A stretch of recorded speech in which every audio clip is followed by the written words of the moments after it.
Ndabaramukije mwese abanywanyi ba Yaga Nawe TV, aho muherereye mwese abakurikirana Yaga Nawe TV.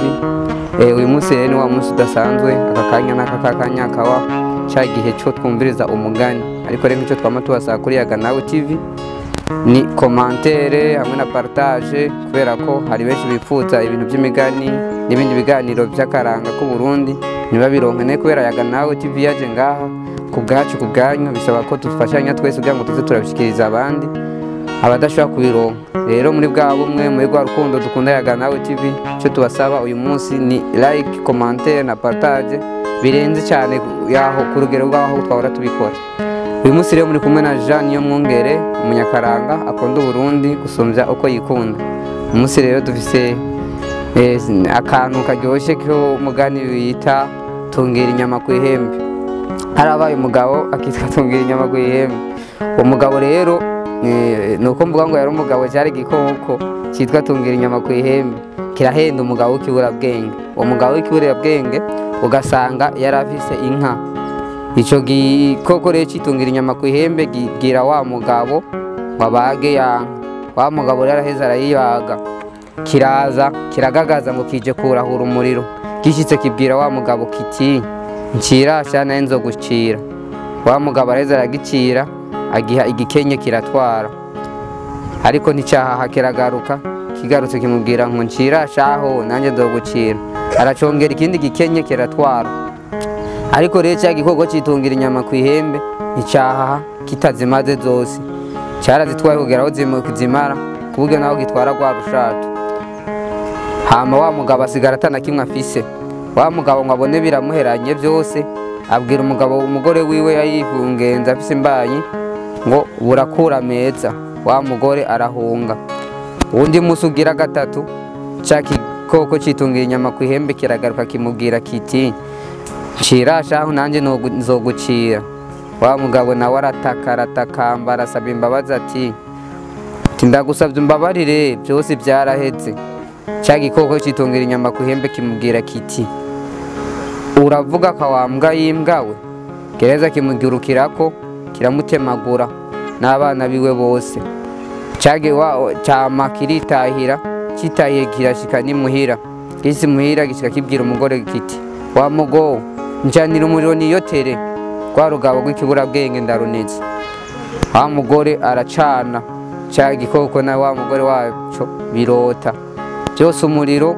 Vuga ngo cya gikoko kinje umuriro citungira inyama ku ihembe kibwira umugore kiti wa mugo ndagiye mu kibira guhiga izindi nyama, nzogaruka inyuma y'indwi.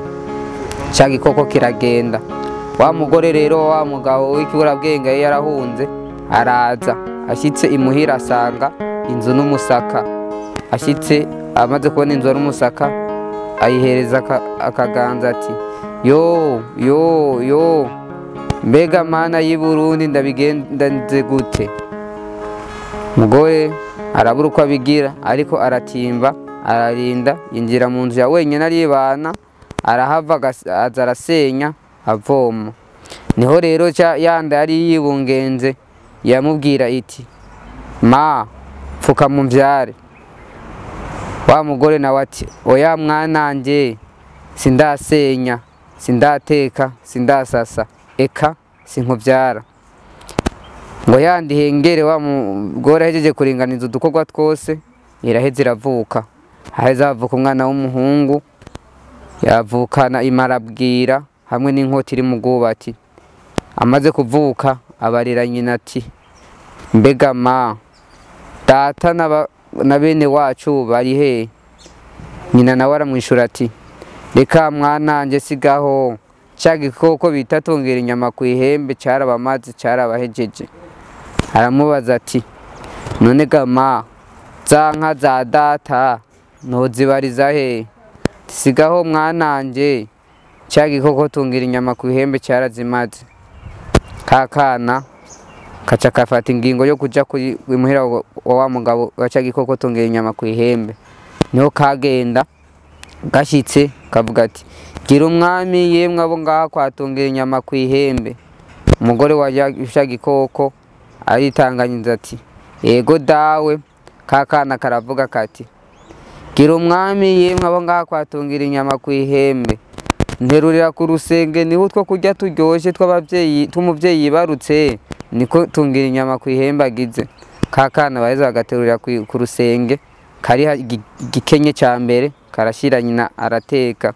Umunsi ugira kabiri karasubirayo kati gira umwami yemwe abo ngaha kwatungira inyama ku ihembe. Nterurira ku rusenge niho utwo kurya turyoshye tw'umuvyeyi yibarutse. Kakana bagaterurira ku rusenge kari ikindi gikenye c'inyama karashira nyina arateka. Ku munsi ugira gatatu kabigira uko, kabigira rimwe kabiri gatatu kane gushika za nyama ziheze. Niho haheze indwi cya gikoko citungira inyama ku ihembe cagataha. Gishitse gibwira umugore kiti wa mugo zana za nyama duteke. Wa mugore nawe aritanganiza ati mbega uribagiye umugendanyi watumye? Yahoraza akavuga ati gira umwami yemwe abo kwatungira inyama ku ihembe.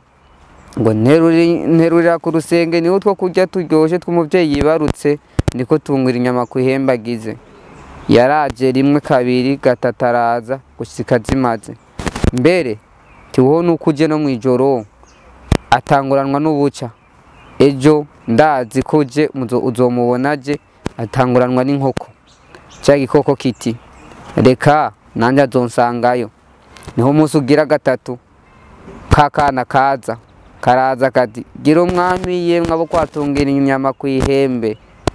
Tungira inyama ku ihembe avuze ngo nterurira ku rusenge niho utwo kurya turyoshye tw'umuvyeyi yibarutse. Wa mugore agaterurira kuri rwa rusenge gateruye kakana gasangayo rwa rukoko tungira inyama ku ihembe barufutse. Ruheza ruakamira rukamize kakana kaca karatoroka kararonka aho gaca karagenda ariko nikahaha. Karongera karagaruka ku munsi ugira kabiri kati gira umwami yemwe abo kwatungira inyama ku ihembe. Nterura ku rusenge niho utwo kurya turyoshye tw'umuvyeyi yibarutse niko tungira inyama ku ihembe agize. Wa mugore asubira agaterura gashira ku rusenge. Kakana kandi gasubira gusangaho cya gikoko kiraheza kirakamira. Kikamize kakana gatora yambugita iri mu bwubati kari kavukanye karayikurayo gaca gatangura gukatagura cya gikoko gati hwe hwe hwe. Cya gikoko naco kiti yo wagikecuruwe shuhiriza imbugita unzanire uterere mu nda. Wa mukecuru arashuhisha yambugita bugingo iriko yarongora. Cya gikoko tungira inyama ku ihembe kirasama. Wa mugore atererayo ariko kakana kareza karayizibukira yambugita. Ariko rero kakana karushirizaho gukatagura kagira ati hwe hwe hwe hwe.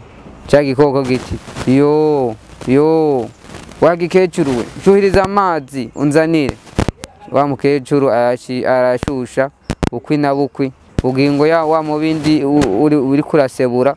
Cya gikoko citungira inyama ku ihembe kirasama. Wa mugore asukayo y'amazi ashusha ariko arasebagura ariko kakana karacunda araca mu wundi muhora ararengana.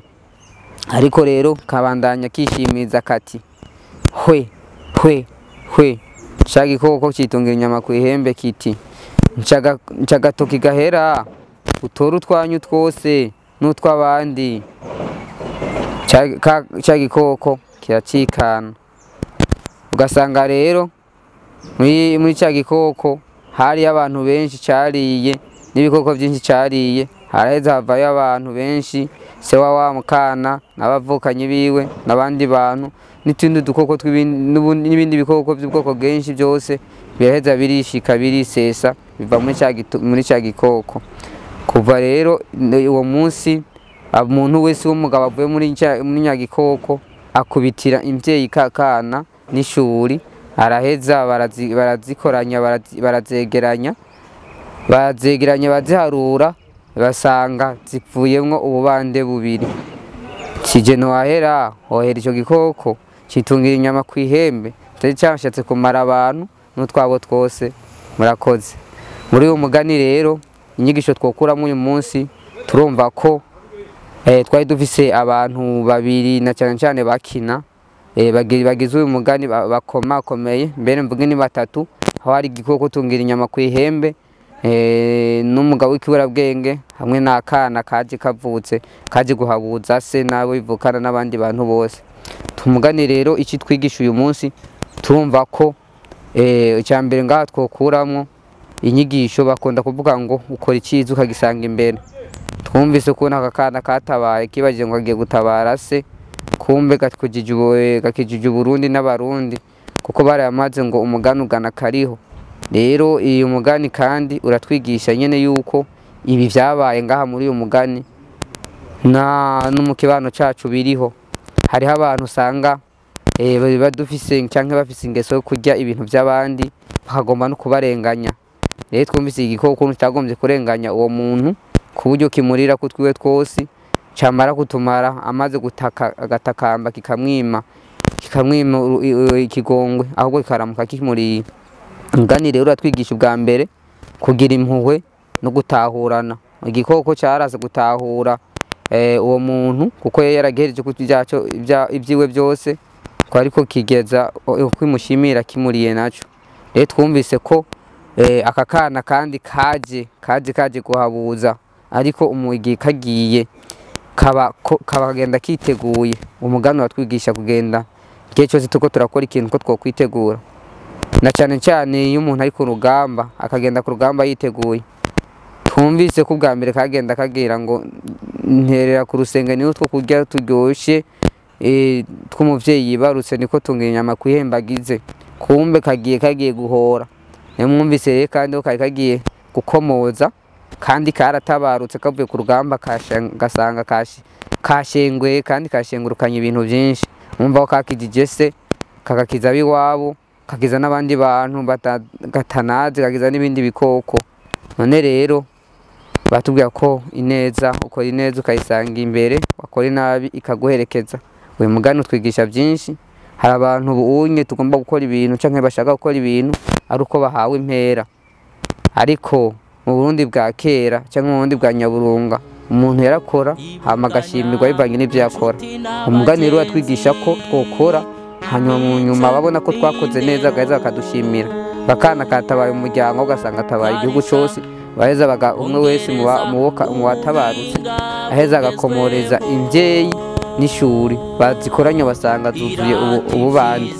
None rero ico nosaba abantu bose muri iyi minsi no gukunda gukora ibikorwa tutitaye kuco abantu bagiye kubonaka ngo banzumiki, ahubwo tubanze dukora ibikorwa byacu n'ivyashimwa tuzoheza turonka impera. Murakoze. Hamwe nayaga nawe TV ubwenge ni wo